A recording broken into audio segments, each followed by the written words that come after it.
আমাদের জীবনে আমরা যখনই এমন কোনো মানুষের সাথে পরিচিত হই যে বয়সে, পদে এবং আর্থিক দিক থেকে আমাদের থেকে পিছিয়ে, তখন আমরা সবাই খুব হীন নজরে তাদের দিকে দেখি। মনেই করি না যে সেই ব্যক্তির নিজস্ব একটা অস্তিত্ব রয়েছে, তার নিজেরও একটা মাহাত্ম্য রয়েছে। আমাদের মনেই হয় না যে আমাদের সামনে দাঁড়িয়ে থাকার যোগ্যতা আছে তাদের। চলুন আপনাকে একটা প্রশ্ন করি, শূন্যের নিজস্ব মূল্য কোথায়? আপনি বলবেন কিছুই না। শূন্যের আবার নিজস্ব মূল্য কোথায়? কিন্তু যখন এই শূন্যই কোনো সংখ্যার সাথে এসে যুক্ত হয়ে যায়, কোনো অঙ্কের সাথে এসে যুক্ত হয়ে যায়, তখন তার মূল্য অনেক গুণ বৃদ্ধি পায়। অর্থাৎ এই শূন্যের মূল্য অবশ্যই আছে। আর আমাদের জীবনেও এমন কিছু ব্যক্তি থাকেন, তাদের দেখে মনে হয় যে এদের কোনো মূল্যই নেই। কিন্তু যখন এই ব্যক্তি কারোর সাথে এসে জুড়ে যান, তখন তার মূল্য সেই ব্যক্তির বৃদ্ধি ঘটায়। এই সংসারে এমন কোনো ব্যক্তি নেই যার কোনো মূল্য নেই। যদি আমরা ধনুকের কথা বলি, তাহলে তার জন্য একটি দড়ির প্রয়োজন হয়, যেটি প্রত্যঞ্চা হিসেবে ব্যবহৃত হয়। যদি এই প্রত্যঞ্চা না থাকে, তাহলে ধনুকের কোনো মূল্যই থাকে না। যদি প্রত্যঞ্চা না থাকে, তাহলে ধনুকের অস্তিত্ব অসম্পূর্ণ থেকে যায়। এই সংসারে যে কোনো ব্যক্তি হোক বা যে কোনো বস্তু হোক, প্রত্যেকের নিজস্ব একটি মূল্য আছে। তার সম্মান করুন, সামনে অগ্রসর হন, আর আমার সাথে ভালোবেসে বলুন, রাধা রাধা। সুখ, দুঃখ এবং শক্তি, এই তিন হলো এই সংসারের ত্রিদেবের মতো। আমাদের জীবনে যা কিছু ঘটছে, এই তিনটির ভিত্তির উপরেই হচ্ছে। আসলে এই সংসারের একটা নিয়ম আছে, যখনই আপনি কিছু লাভ করেন, এই সংসার আপনার পরীক্ষা নেয়। এটা জানার জন্য আপনার পরীক্ষা নেয় যে আপনি যা কিছুই লাভ করেছেন, আপনি কি আদৌ সেটার যোগ্য কিনা। ঠিক সেইভাবেই এই সুখ, দুঃখ এবং শক্তি আপনার পরীক্ষা নিয়ে থাকে। যখন সুখ আসে, তখন সে আপনার পরীক্ষা নেয় যে আপনার মধ্যে অহংবোধ জাগ্রত হয়নি তো। যদি অহংবোধ চলে আসে, তাহলে সুখ সেখানেই সঙ্গ ত্যাগ করে। দুঃখ আপনার ধৈর্যের পরীক্ষা নিতে থাকে। আর যদি আপনার মধ্যে ধৈর্য না থাকে, তাহলে এটা আপনাকে আরো বেশি দুঃখের গভীর অন্ধকারে ঠেলে দেবে। সেখানে শক্তি পরীক্ষা নেয় আপনার বিনম্রতার। যদি আপনি বিনম্র না হন, তাহলে হয় এই শক্তি আপনার সঙ্গ ত্যাগ করবে, নয় এই শক্তি বিনম্রতার অভাবে আপনার পতনের কারণ হতে পারে। এই সংসারে যে কোনো ব্যক্তি যিনি এই পরীক্ষায় উত্তীর্ণ হয়ে থাকেন, এই জীবনে তিনি সাফল্য লাভ করেন। আসুন আমার সাথে ভালোবেসে বলুন, রাধা রাধা। মানুষের জীবনে উন্নতি লাভ করার জন্য তিনটি স্তম্ভের প্রয়োজন হয়। প্রথম স্তম্ভ শিক্ষা। এই শিক্ষা আমাদের জ্ঞান প্রদান করে। দ্বিতীয় স্তম্ভ ব্যবসা, যার দ্বারা আমরা ধন উপার্জন করি। তৃতীয় স্তম্ভ হলো আমাদের ঈশ্বর, আমাদের ইষ্ট। এনার সাথে যদি আমরা জুড়ে থাকতে পারি, তাহলে এমন একটা মানসিক বল আপনি লাভ করবেন, যেটা এই সংসারে আর কোথাও পাওয়া সম্ভব নয়। কিন্তু মানুষ অনেক সময় জীবনে এই তিনটি স্তম্ভ লাভ করা সত্ত্বেও সামনে অগ্রসর হতে পারেন না। তখনও জীবনে কঠিন পরিস্থিতি আসতেই থাকে। এমনটা ঠিক কেন হয়? কারণ সে জীবনে এই তিনটি স্তম্ভ লাভ করে নেয়, জীবনে প্রয়োগও করে, কিন্তু তার ভিতের কথা সে ভুলেই যায়। যেমন প্রথম স্তম্ভ অর্থাৎ শিক্ষা। এই শিক্ষার আধার হলো শুভ চেতনা। যদি অন্তরে শুভ চেতনা না থাকে, তাহলে এই শিক্ষার কোনো গুরুত্ব থাকে না। দ্বিতীয় স্তম্ভ ব্যবসা। পরিশ্রম করে উপার্জন করতে হবে, এই কথাটা আমরা সবাই জানি এবং সবাই চেষ্টাও করি। কিন্তু ব্যবসা করতে করতে আমরা এটা ভুলে যাই আমাদের ব্যবহার কেমন হয়ে পড়েছে। এই ব্যবহার যদি শুভ হয়, তাহলে আমাদের উপার্জন আস্তে আস্তে একটা স্থির জায়গায় এসে পৌঁছবে। এবং তৃতীয় স্তম্ভ আমাদের ভগবান। যদি ওনার শরণে আপনি যেতে চান, তাহলে তার পূর্বে নিজের মা বাবাকে সেবা করুন। তাদের যত্ন করুন, তাদেরকে ভালোবাসুন, কারণ ওনারাই হলেন এই সংসারে আপনার সবথেকে বড় ইষ্ট। তাহলে 3 স্তম্ভের সাথে সাথে তাদের আধারকেও নিজের জীবনে প্রাধান্য দিন। কোনো সমস্যা আসবে না, জীবনে একের পর এক উন্নতি করবেন এবং এই মন প্রসন্ন হয়ে বলবে রাধা রাধা। মানুষের এই সংসারে জীবনযাপন করার জন্য কিছু জিনিসের প্রয়োজন পড়ে। এমন কিছু আবেগ, এমন কিছু বস্তু আছে যেগুলো তার প্রয়োজন হয়, কিন্তু সব থেকে বেশি যে জিনিসটা তার প্রয়োজন হয় সেটা হলো সম্মানের। আমাদের ভালো লাগে যখন কেউ আমাদের সম্মান করে, আমরা কাউকে সম্মান করলে তারও সেটা ভালো লাগে। কিন্তু আপনি দেখবেন যে সংসারে বেশিরভাগ মানুষ 2টি মাপদণ্ডের ভিত্তিতে সম্মান করেন, হয় বয়স দেখে করেন বা উপার্জন দেখে, অর্থাৎ সেই ব্যক্তি কতটা উপার্জন করেন। এবার ভেবে দেখুন, এটা আবশ্যক নয় কারোর বয়স যদি বেশি হয় তার বুদ্ধিও ততটাই বেশি হবে। আবশ্যক এটাও নয় যে কোনো ব্যক্তি যদি অত্যন্ত ধনী হন বা তার মনও নির্মল হবে বা তিনি সৎকর্ম করবেন বা এমন কোনো কর্ম করবেন যাতে উনি সম্মান লাভ করতে পারেন। হতে পারে উনি ধনী কিন্তু দুশ্চরিত্র। সেই জন্য বয়স বা উপার্জন দেখে কোনো ব্যক্তিকে সম্মান করবেন না, কর্ম দেখুন। যদি গভীরভাবে ভেবে দেখেন তাহলে দেখবেন যদি কোনো মানুষ কোনো সৎকর্ম করেন তাহলে তার প্রতি হৃদয় থেকে সম্মান জাগ্রত হয়। এটাই হলো সেই সম্মান যা অর্জন করতে হবে। বয়স আজ আছে, কাল আরো বৃদ্ধি পাবে। উপার্জন আজ আছে, কাল সেটা কমে যেতেও পারে। কিন্তু যদি আপনি নিরন্তর শুভকর্ম করতে থাকেন তাহলে আপনি মৃত্যুর পরেও অমর হয়ে থাকবেন। আসুন আমার সাথে ভালোবেসে বলুন রাধা রাধা। ভয়ের সাথে আমরা সবাই পরিচিত, কষ্টও আমরা সবাই পেয়েছি। কখনো কখনো আমরা অসুস্থ হয়ে পড়ি, আর এমন সময় হলে মাতার মমতা, কখনো বাবার স্নেহ, কখনো বন্ধুদের পাশে থাকার অনুভূতি আমাদের রোগ নিরাময়ে সাহায্য করে। কখনো যদি আমরা নিরাশ হয়ে পড়ি, তখন যদি আমাদের কোনো আপনজন আমাদের 2টো ভালো কথা বলে তখন আমাদের মনোবল বেড়ে যায়। ঠিক তেমন সংসারের এই রঙ্গমঞ্চে যদি আপনি পীড়িত অনুভব করেন, কিছু শুভ কথা আলোচনা করুন, কিছু স্তুতি গান করুন, কিছু মুহূর্তের জন্য হলেও নিজের ইষ্টদেবের কথা স্মরণ করুন আর প্রার্থনা করুন। সাহস বাড়বে, শক্তিও বৃদ্ধি পাবে এবং সামনে এগিয়ে চলার পথও দেখতে পাবেন। তখন এই মন প্রসন্ন হয়ে বলবে রাধা রাধা। মানুষের জীবনে উন্নতি লাভ করার জন্য 3টি স্তম্ভের প্রয়োজন হয়। প্রথম স্তম্ভ শিক্ষা। এই শিক্ষা আমাদের জ্ঞান প্রদান করে। দ্বিতীয় স্তম্ভ ব্যবসা, যার দ্বারা আমরা ধন উপার্জন করি। তৃতীয় স্তম্ভ হলো আমাদের ঈশ্বর, আমাদের ইষ্ট। এনার সাথে যদি আমরা জুড়ে থাকতে পারি তাহলে এমন একটা মানসিক বল আপনি লাভ করবেন যেটা এই সংসারে আর কোথাও পাওয়া সম্ভব নয়। কিন্তু মানুষ অনেক সময় জীবনে এই 3টি স্তম্ভ লাভ করা সত্ত্বেও সামনে অগ্রসর হতে পারেন না। তখনও জীবনে কঠিন পরিস্থিতি আসতেই থাকে। এমনটা ঠিক কেন হয়? কারণ সে জীবনে এই 3টি স্তম্ভ লাভ করে নেয়, জীবনে প্রয়োগও করে, কিন্তু তার ভিতের কথা সে ভুলেই যায়। যেমন প্রথম স্তম্ভ অর্থাৎ শিক্ষা। এই শিক্ষার আধার হলো শুভ চেতনা। যদি অন্তরে শুভ চেতনা না থাকে তাহলে এই শিক্ষার কোনো গুরুত্ব থাকে না। দ্বিতীয় স্তম্ভ ব্যবসা। পরিশ্রম করে উপার্জন করতে হবে, এই কথাটা আমরা সবাই জানি এবং সবাই চেষ্টাও করি। কিন্তু ব্যবসা করতে করতে আমরা এটা ভুলে যাই আমাদের ব্যবহার কেমন হয়ে পড়েছে।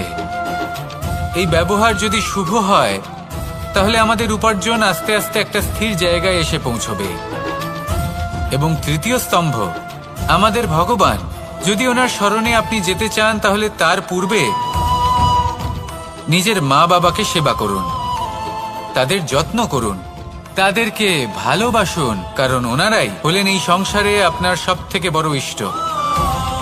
তাহলে 3 স্তম্ভের সাথে সাথে তাদের আধারকেও নিজের জীবনে প্রাধান্য দিন। কোনো সমস্যা আসবে না, জীবনে একের পর এক উন্নতি করবেন এবং এই মন প্রসন্ন হয়ে বলবে, রাধা রাধা। সুখ, দুঃখ এবং শক্তি, এই তিন হলো এই সংসারের ত্রিদেবের মতো। আমাদের জীবনে যা কিছু ঘটছে এই তিনটির ভিত্তির উপরেই হচ্ছে। আসলে এই সংসারের একটা নিয়ম আছে, যখনই আপনি কিছু লাভ করেন এই সংসার আপনার পরীক্ষা নেয়। এটা জানার জন্য আপনার পরীক্ষা নেয় যে আপনি যা কিছুই লাভ করেছেন আপনি কি আদৌ সেটার যোগ্য কিনা। ঠিক সেইভাবেই এই সুখ, দুঃখ এবং শক্তি আপনার পরীক্ষা নিয়ে থাকে। যখন সুখ আসে তখন সে আপনার পরীক্ষা নেয় যে আপনার মধ্যে অহংবোধ জাগ্রত হয়নি তো। যদি অহংবোধ চলে আসে তাহলে সুখ সেখানেই সঙ্গ ত্যাগ করে। দুঃখ আপনার ধৈর্যের পরীক্ষা নিতে থাকে, আর যদি আপনার মধ্যে ধৈর্য না থাকে তাহলে এটা আপনাকে আরো বেশি দুঃখের গভীর অন্ধকারে ঠেলে দেবে। সেখানে শক্তি পরীক্ষা নেয় আপনার বিনম্রতার। যদি আপনি বিনম্র না হন তাহলে হয় এই শক্তি আপনার সঙ্গ ত্যাগ করবে, নয় এই শক্তি বিনম্রতার অভাবে আপনার পতনের কারণ হতে পারে। এই সংসারে যে কোনো ব্যক্তি যিনি এই পরীক্ষায় উত্তীর্ণ হয়ে থাকেন এই জীবনে তিনি সাফল্য লাভ করেন। আসুন আমার সাথে ভালোবেসে বলুন, রাধা রাধা। ভয়ের সাথে আমরা সবাই পরিচিত, কষ্টও আমরা সবাই পেয়েছি। কখনো কখনো আমরা অসুস্থ হয়ে পড়ি, আর এমন সময় হলে মাতার মমতা, কখনো বাবার স্নেহ, কখনো বন্ধুদের পাশে থাকার অনুভূতি আমাদের রোগ নিরাময়ে সাহায্য করে। কখনো যদি আমরা নিরাশ হয়ে পড়ি, তখন যদি আমাদের কোনো আপনজন আমাদের দুটো ভালো কথা বলে তখন আমাদের মনোবল বেড়ে যায়। ঠিক তেমন সংসারের এই রঙ্গমঞ্চে যদি আপনি পীড়িত অনুভব করেন, কিছু শুভ কথা আলোচনা করুন, কিছু স্তুতি গান করুন, কিছু মুহূর্তের জন্য হলেও নিজের ইষ্টদেবের কথা স্মরণ করুন আর প্রার্থনা করুন। সাহস বাড়বে, শক্তিও বৃদ্ধি পাবে এবং সামনে এগিয়ে চলার পথও দেখতে পাবেন। তখন এই মন প্রসন্ন হয়ে বলবে, রাধা রাধা। এই সংসারে কখনো কোনো ব্যক্তিকে তার বাইরের পোশাক দেখে বিচার করার চেষ্টা করবেন না, এটা খুব বড় ভুল করবেন। যেমন আমরা জীবনে অনেক সময় এমন করি, ধরুন কোথাও একটা গাছ দেখলাম, খুব বিশাল আকারের একটা গাছ, যেটা মাটির থেকে অনেক উঁচুতে পৌঁছে গেছে, যার বিশাল শাখা আছে। সেগুলো দেখে আমরা ভাবি যে এই গাছে হয়তো কত সুস্বাদু ফল আছে, আমরা সেই গাছের পরিচর্যা করতে থাকি। আবার অন্যদিকে হলো একটি তৃণ, যেটা মাটি থেকে কিছুটা উঁচুতে পৌঁছেছে, কিন্তু সেই তৃণর নিচে, মাটির নিচে অত্যন্ত সুস্বাদু ফল বা সবজি জন্ম নেয়, যা আমাদের স্বাস্থ্যের পক্ষে অত্যন্ত উপকারী। সেই জন্য কখনো আবরণ দেখে কাউকে বিচার করতে চেষ্টা করবেন না। তার বদলে এটা বোঝার চেষ্টা করুন যে আপনার সামনে যে ব্যক্তি আছে বা বস্তু আছে তার বিশেষত্ব কি। যদি এই বিশেষত্ব বোঝার ক্ষমতা আপনি অর্জন করেন, যদি এই শিল্প আপনি নিজের ভেতরে জাগ্রত করেন, তাহলে এই সংসারে বিশেষত্ব কি সেটা আপনি জানতে পারবেন। আর এই সমস্ত খেলা দৃষ্টি থেকে নয়, দৃষ্টিভঙ্গি থেকে জন্ম নেয়। দৃষ্টিভঙ্গি সবসময় শুভ রাখুন আর আমার সাথে ভালোবেসে বলুন, রাধা রাধা। যখন আমরা কোনো বনে প্রবেশ করি তখন এই সবুজ ঘাস দেখে, এই কোমল ঘাস দেখে আমাদের মন প্রফুল্ল হয়ে ওঠে। ভিন্ন ভিন্ন প্রজাতির ফুল, ভিন্ন ভিন্ন রঙের ফুল দেখে এই মন আনন্দে ভরে ওঠে। এখানে শিশুরা আনন্দ লাভ করে, বড়রা ভোজন গ্রহণ করেন, কথাবার্তা বলেন, হাঁটাহাঁটি করে বেড়ান। এবার ভেবে দেখুন, যখন এই উপবনের নির্মাণ হয়েছিল সেই সময় যদি এই মাটিকে সঠিকভাবে খনন না করা হতো, যদি তাতে সঠিকভাবে বীজ রোপণ না করা হতো, যদি কোনো সংঘর্ষ না হতো, পরিশ্রম না করা হতো, যদি চলতে চলতে পায়ে কাঁটা না বিঁধে যেত, তাহলে এই সুন্দর বন দেখে আমরা কি এই আনন্দ লাভ করতে পারতাম? কখনোই নয়। ধরুন কোনো নদীর তটে সুন্দর একটি বন আছে, সেই বনের আনন্দ লাভ করতে গেলে আপনাকে সেই নদী পার করতেই হবে। যদি সুখের নদীর কাছে পৌঁছতে চান তাহলে তটে যে কাঁটা রয়েছে সেগুলোর সাথে সংঘর্ষ করতেই হবে। এই সংসারে যদি আপনি সুখ লাভ করতে চান তাহলে সুখ লাভের এই যাত্রা শুরু করতে হবে সংঘর্ষ দ্বারা। তাহলে সংঘর্ষকে স্বাগত জানান, এর পেছনেই সুখ রয়েছে যা আপনার জন্য অপেক্ষা করছে। এবার হাসুন আর আমার সাথে ভালোবেসে বলুন, রাধা রাধা। মানুষ সুখী জীবনযাপনের প্রতি এতটাই অভ্যস্ত হয়ে পড়ে যে একটা ছোট্ট সমস্যা এলেই সে সবার থেকে সাহায্য চাইতে শুরু করে দেয়। সে সাহায্য লাভও করে এবং সেই সংকট থেকে সে বেরিয়েও আসে। কিন্তু এই সাহায্য কিছু মুহূর্তের, আর কিছু মুহূর্তের হলো এই দুঃখ। এই দুই মুহূর্তের সাহায্যের জন্য আজীবন আপনি তার কাছে ঋণী হয়ে থাকেন। আর মানবিকতার খাতিরে আপনার মনে কৃতজ্ঞতা জেগে ওঠে, আর সেই কৃতজ্ঞতা বোধ হলো যে আপনি কখনো সেই ব্যক্তিকে ছাপিয়ে যেতেই পারবেন না। সেই জন্য জীবনে সবসময় চেষ্টা করবেন নিজেকে প্রস্তুত রাখতে সেই সব সমস্যার জন্য, সেই সব বাধার জন্য যেগুলো আপনার জীবনে আসতে পারে। ততক্ষণ সাহায্য চাইবেন না যতক্ষণ না অন্য কোনো পথ না থাকছে। সাহায্য চাওয়া অনুচিত নয়, কিন্তু সাহায্য চাইলে এবং সাহায্য পেলে আপনি আজীবন কৃতজ্ঞ এবং ঋণী হয়ে থাকবেন। আর তারপর একদিন আপনি পরিবর্তন দেখতে পাবেন যে কিভাবে আপনি ছোট ছোট সমস্যার জন্য সাহায্য না চেয়ে বড় বড় সমস্যার সম্মুখীন হতে প্রস্তুত হয়ে গেছেন। এটাই হলো সংসারের নীতি।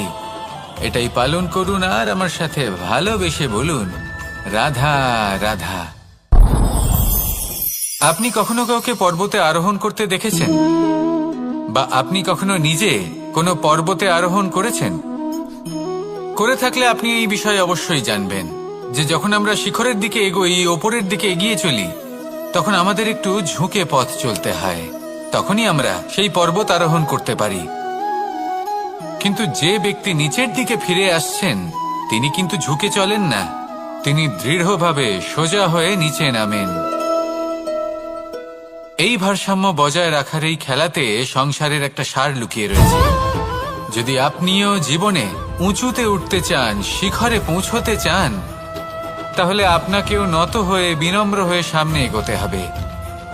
সেখানে যদি আপনি বুক চিতিয়ে উদ্ধতভাবে অহংকার বোধ নিয়ে চলতে থাকেন, সেখান থেকেই আপনাকে নিচে নামতে হবে।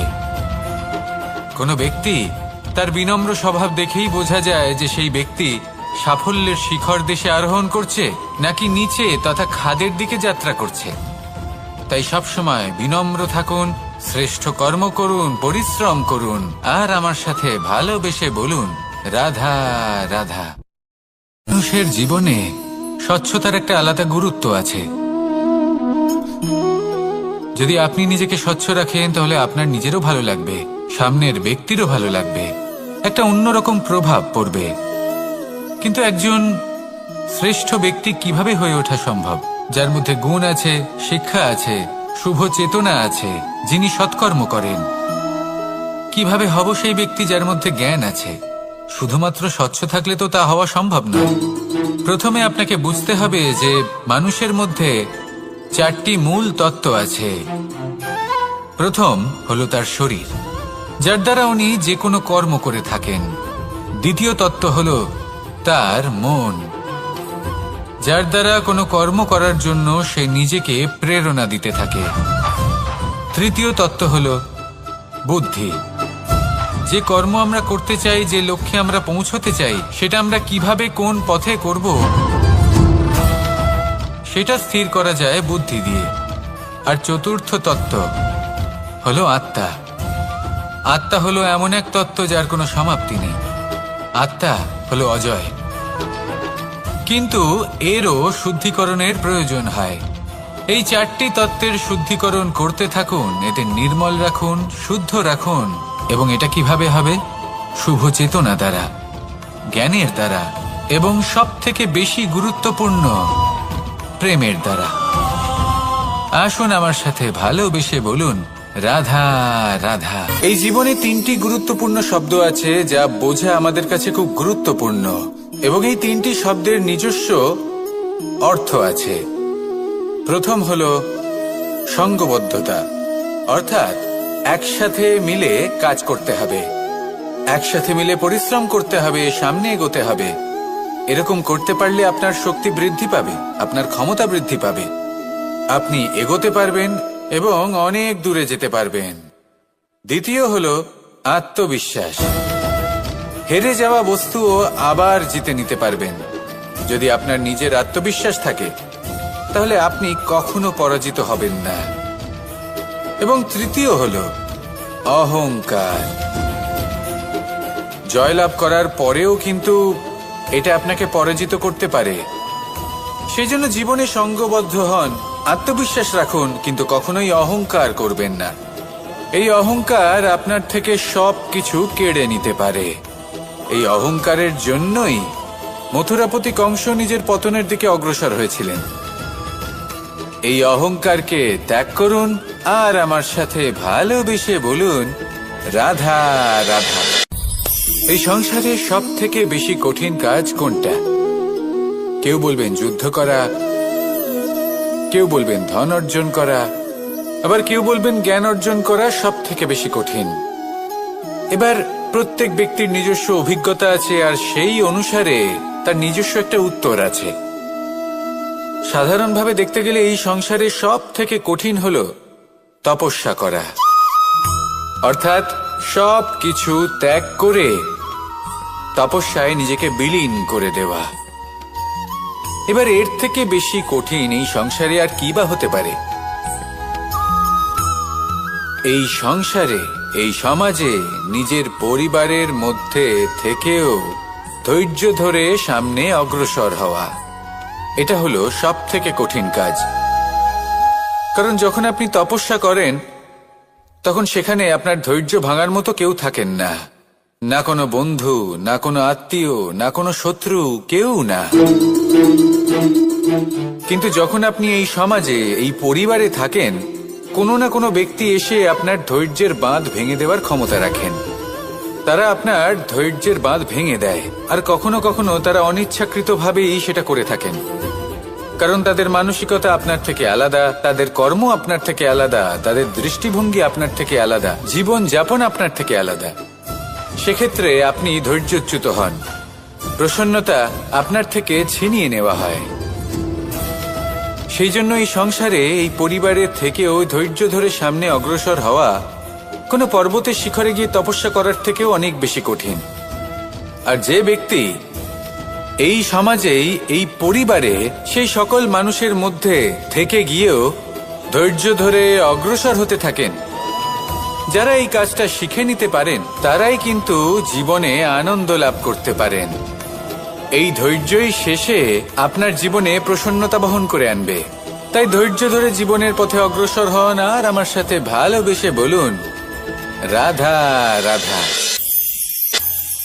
আমরা যখনই কোনো গাছের চারা রোপণ করি তখন সবার আগে পরীক্ষা করে দেখি যে যেখানে আমরা চারা রোপণ করতে চলেছি সেখানকার মাটি আদৌ উর্বর কিনা, সেই মাটি সেই চারাকে বাড়তে সাহায্য করবে কিনা। যখন একটা চারা রোপণের আগে আমরা এত কিছু ভাবতে পারি, তাহলে কাউকে বিশ্বাস করার আগে আমরা কেন ভাবি না? জীবনে কখনো এই বিশ্বাসরূপী চারা কোথাও রোপণ করার আগে বোঝার চেষ্টা করুন যে যার উপর আপনি বিশ্বাস করতে চলেছেন সে কি আদৌ আপনার বিশ্বাসের যোগ্য কি না। ভেবে দেখুন সেই ব্যক্তি ভবিষ্যতে গিয়ে আপনার বিশ্বাস ভাঙতে পারে কিনা। এটাও ভেবে দেখুন যে যাকে আপনি বিশ্বাস করতে চলেছেন তাকে আপনি বিশ্বাস করলে নিজের জীবনের উদ্দেশ্যে আপনি অগ্রসর হতে পারবেন কিনা। আর তার জন্য প্রয়োজন সঠিক সিদ্ধান্ত, পরখ করা, কোনটা উচিত কোনটা অনুচিত সেটা বোঝা। আর তাতে কিন্তু আপনি সন্দেহবাতিক হবেন না, তাতে আপনি আরো নিপুণ হয়ে উঠবেন। তাই যদি আপনি নিপুণ হয়ে উঠতে চান তাহলে বোঝার চেষ্টা করুন, পরখ করে দেখুন, কোনটা উচিত কোনটা অনুচিত বুঝুন, আর বিশ্বাস তখনই করুন যখন আপনি 100% নিশ্চিত হবেন যে সে বিশ্বাসের যোগ্য। আসুন আমার সাথে ভালোবেসে বলুন, রাধা রাধা। রাধা কখনো কখনো আমার জন্য বড়ই সুগন্ধি আতর নিয়ে আসে, পারিজাত ফুলের মালা নিয়ে আসে আমার প্রসাধন করবে বলে, এবং আমার সব থেকে বেশি প্রিয় মাখন নিজে হাতে বানিয়ে আনে আমাকে নিজে হাতে খাইয়ে দেবে বলে, সবকিছু আমাকে প্রসন্ন করবে বলে। কিন্তু আপনি কখনো ভেবেছেন যে এই আতর কিভাবে বানানো হয়? সহস্র ফুলের পাপড়ি একসাথে পিষে নিতে হয়, তারপরে তার থেকে যে রস নিঃসৃত হয় সেই রস দ্বারাই আতর তৈরি হয়। অনেক সংখ্যক ফুলকে অসীম যন্ত্রণা ভোগ করতে হয়, তবে তারা আমার প্রসাধন সামগ্রী হয়ে উঠতে পারে। দুধ থেকে মাখন তৈরি করার জন্য কতটা পরিমাণ মন্থন সহ্য করতে হয় সেটা আপনি জানেন। ঠিক সেই রকমই হলো আমাদের জীবনও। বিপদও আসে, কঠিন পরিস্থিতিও আসে, এর সম্মুখীন হতে শিখুন। মনে রাখবেন, আপনি হলেন সেই দুধ যাকে মন্থন সহ্য করতে হবে মাখন হয়ে ওঠার জন্য। মনে রাখবেন, আপনি হলেন সেই ফুলের মতন যাদের পিষ্ট হতে হবে সুগন্ধি আতর হয়ে ওঠার জন্য, যাকেই সংসার পছন্দ করে। কখনো কখনো জীবনে আপনার সাথে খারাপ শুধুমাত্র এই কারণে ঘটে যাতে আপনার শ্রেষ্ঠ রূপ এই সংসারের সামনে আসতে পারে। শুধুমাত্র কঠিন পরিস্থিতি এবং বিপদকে একটা সুযোগ হিসেবে দেখার চেষ্টা করুন। আপনার জন্য এই সংসার বদলে যাবে, সংসারকে দেখার দৃষ্টিভঙ্গি পাল্টে যাবে, আপনার ভাগ্য পাল্টে যাবে, আর এই মন প্রসন্ন হয়ে বলবে, রাধা রাধা। পাশা নামক এই খেলাটি আপনারা নিশ্চয়ই খেলেছেন, না খেলে থাকলে দেখেছেন, আর যদি দেখেও না থাকেন তাহলে নিশ্চিত রূপে শুনেছেন। মহাভারতের এই মহাযুদ্ধ কোথাও না কোথাও এই পাশা নামক খেলার কারণে হয়েছিল। পাশার এই বিচিত্র খেলা, দান, এইসবের কারণে কেউ নিজের মাথায় রাজ মুকুট পরিধান করেছিলেন, আবার সেখানে পরাজিত হওয়ার জন্য কাউকে বনবাস ভোগ করতে হয়েছিল। কিন্তু এই খেলা সমাপ্ত হওয়ার পরে সমস্ত ঘুঁটি আর এই পাশার ছক একই পুটলিতে স্থান পেল। এটাই হলো আমাদের জীবন। এই সংসারে আমরা জয় পরাজয়ের বিষয়ে এতটাই ভাবি, এত চিন্তা করি যে এই জীবনের খেলার আনন্দটাই উপভোগ করতে পারি না। আর অবশেষে কি হয়? কেউ জয়ী হন, কেউ পরাজিত হন, কিন্তু দুজনেই একই স্থানে পৌঁছে যান। প্রত্যেক ব্যক্তি মৃত্যুর পরে একটি নির্দিষ্ট স্থানেই পৌঁছতে বাধ্য, কিন্তু ততক্ষণ এই জীবন, এই খেলা, তার আনন্দ উপভোগ করুন। এই সংসারে সেই ব্যক্তি শ্রেষ্ঠ স্থানে পৌঁছতে পেরেছেন যিনি এই সংসারকে প্রকাশ প্রদান করেছেন, যিনি কখনো জয় পরাজয় এ বিষয়ে ভাবেননি, শুধু এই জীবনের খেলার আনন্দ উপভোগ করেছেন। এটাই আপনিও করুন, আর আমার সাথে ভালোবেসে বলুন, রাধা রাধা। প্রত্যেক মানুষ নিজের জীবনে দুঃখ অনুভব করেন। প্রত্যেকের দুঃখ আলাদা হতে পারে। কারোর মনে এই দুঃখ থাকে যে সে তার বাবা মায়ের সব ইচ্ছে পূরণ করতে পারেননি। কেউ এটা ভেবে দুঃখ পান যে সে চিরকাল সদাচার করেছেন, সৎকর্ম করেছেন, কিন্তু তাও তাকে দুরাচারী বলে মনে করা হয়। কেউ এটা ভেবেও দুঃখ পান যে তার সামনে যে ব্যক্তি রয়েছেন তার চোখে তিনি শত্রু হয়ে উঠেছেন বা দুষ্ট হয়ে উঠেছেন, যেখানে তিনি হয়তো কোনো অনুচিত কাজই করেননি। এবার এই সমস্ত বিষয় নিয়ে ভেবে নিজের ব্যক্তিত্ব নিয়ে সন্দেহ প্রকাশ করবেন না। যদি নিজের ব্যক্তিত্ব নিয়ে কোনো সন্দেহ থেকে থাকে তাহলে কর্ম সংক্রান্ত প্রশ্ন করুন যে আপনি যা করেছেন তাতে কি উচিত ছিল, কি অনুচিত ছিল। যেটা প্রয়োজন সেটা এটা বোঝার যে আপনার অন্তর্মন, আপনার বিবেক আপনাকে কি বলছে, আর আপনার অন্তর্মন আর আপনার বিবেক আপনাকে যেটা করতে বলবে শুধু সেটাই করুন। আর তারপরে এই সংসার কি বলবে, কি ভাববে সেসব নিয়ে ভাবতে যাবেন না, কারণ এই সংসার তো ঈশ্বরকেও প্রশ্ন করে থাকে, ঈশ্বরকেও দোষী মনে করে। কখনো কখনো যখন কোনো ঘটনা মানুষের ইচ্ছা অনুযায়ী ঘটে না, তখন মানুষ এটা বলে যে হে ঈশ্বর, আপনি আমার পাশে থাকলেন না, আপনি বড়ই কঠোর, এটা আপনার দোষ। যেখানে বেশিরভাগ সময় হয়তো সে নিজেই নিজের কর্মফল ভোগ করছে, আর কখনো কখনো ঈশ্বর হয়তো তার জন্য আরো ভালো কোনো পরিকল্পনা করে রেখেছেন, কিন্তু মানুষ সেটা বুঝতে পারে না। তাই দিনের শেষে যেটা প্রয়োজন সেটা হলো নিজের মনের কথা বুঝতে হবে। আপনার বিবেক কি বলছে শুধু সেটাই করুন, আর সামনে এগোতে থাকুন। আমার সাথে ভালোবেসে বলুন, রাধা রাধা। পরিবর্তন, এটা হলো সৃষ্টির অমূল্য নিয়ম। এই সংসারে সবকিছু সময়ান্তরে পরিবর্তিত হয়, এই সময়ও পরিবর্তিত হয়। পরিবর্তন চিরকাল হয়ে এসেছে আর চিরকাল হতে থাকবে, কিন্তু এবার আমরা সেই পরিবর্তন কিভাবে লাভ করব যেটা আমাদের প্রয়োজন, যেটা আমরা চাই। আমরা জীবনে বিকাশ চাই। এই বিকাশ কিভাবে লাভ করতে পারি? এই প্রকৃতি কিন্তু আমাদের অত্যন্ত উত্তম উদাহরণ দিয়ে বুঝিয়েছে। একটি বিন্দুর উদাহরণ দিয়েছে যা ভবিষ্যতে একটা বিশাল নদীর আকার ধারণ করে। এটা কিভাবে হয়? মেঘ থেকে একটি বিন্দু ঝরে পড়ে সেই পর্বতের ওপর যেখানে হিম আছে। সেই হিমের সংস্পর্শে আসা মাত্র সেই বিন্দুর সাথে আরো বেশ কিছু বিন্দু যুক্ত হয়, তারপর তারা অগ্রসর হয়, আরো কিছু বিন্দু যুক্ত হয়, আস্তে আস্তে একটা ক্ষীণ ধারার রূপ ধারণ করে, এবং সেটাই ভবিষ্যতে আরো এগোতে থাকে। অনেকটা যাওয়ার পর যখন অনেক সংখ্যক বিন্দু একসাথে যুক্ত হয়, তখন সেটা বিশাল নদীর আকার ধারণ করে। এবার আমরা মানুষ বলে আমাদের সাথে এই নিয়মের অন্যথা হয় তা নয়। আমরাও এই প্রকৃতির অংশ, আমাদের ক্ষেত্রেও একই নিয়ম প্রযোজ্য। যখন পরিশ্রম করে অনেক সংখ্যক বিন্দু আমরা একত্রিত করব, তখনই পরিবর্তনের নদী প্রবাহিত হবে। প্রয়োজন হলো নিরন্তর পরিশ্রম করা এবং ধৈর্য ধরা। এটা করতে থাকুন, জীবনে সবকিছু লাভ করতে পারবেন, কারণ প্রকৃতি আমাদের এটাই শিখিয়েছে, আর আমরা এই ব্রহ্মরই একটি অংশ, যার দ্বারা এই ব্রহ্মাণ্ড নির্মিত। আসুন আমার সাথে ভালোবেসে বলুন, রাধা রাধা। কখনো এই প্রকৃতির দিকে তাকিয়ে থাকবেন। এই প্রকৃতি অনেক ধরনের শিক্ষা দেয়।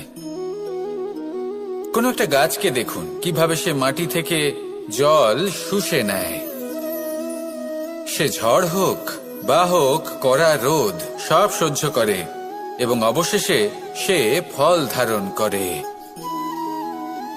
আর সেই ফল উৎপন্ন করার পরে সে ফল কিন্তু সে নিজে গ্রহণ করে না, এই সংসারকে প্রদান করে, যাতে পশু পাখি মানুষ তারা এই ফল গ্রহণ করে শক্তিশালী হয়ে উঠতে পারে, সুস্থ থাকতে পারে।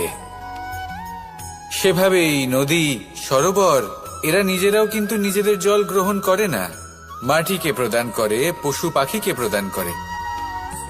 সূর্য নিজেও নিজের জন্য প্রজ্বলিত হয় না, সে প্রকাশ ছড়িয়ে দিতে চায় আমাদের সবার কাছে, সে আলো পৌঁছে দিতে চায়।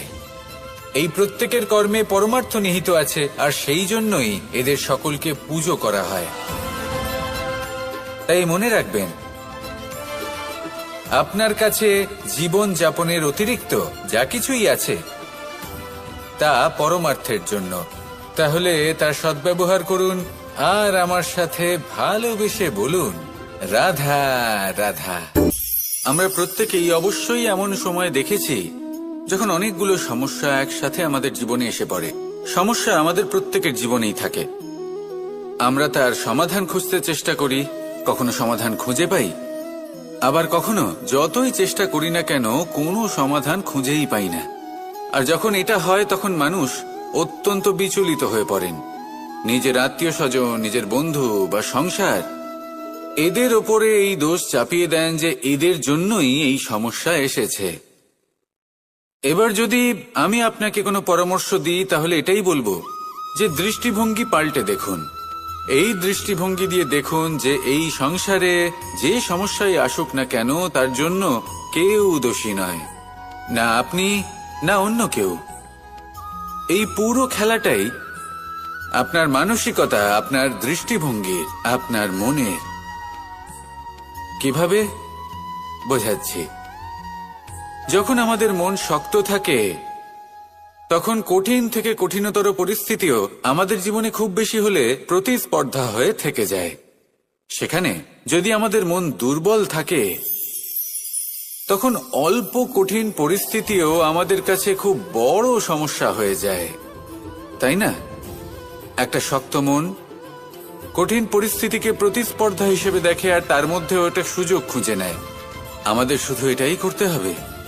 এই সংসারে অন্য কাউকে দোষী মনে করলে আপনার সমস্যা দূর হয়ে যাবে না। সেই জন্য এই সংসারকে দোষ দেওয়ার বদলে এই সমস্যার মূলে চলে যান, সেটাকে বুঝুন, নিজের এই মনকে শক্ত করে তুলুন।